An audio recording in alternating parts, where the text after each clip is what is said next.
46 Martin Ulmer.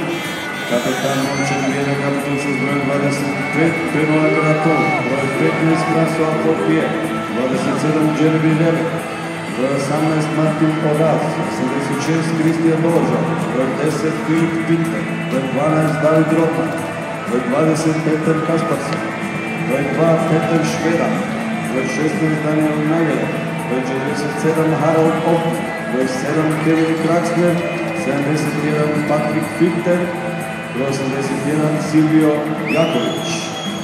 Suci večerašnje utakmice Fusi Volkan, Viktor Trilak, Andras Wigman i Walter Zehenhofer.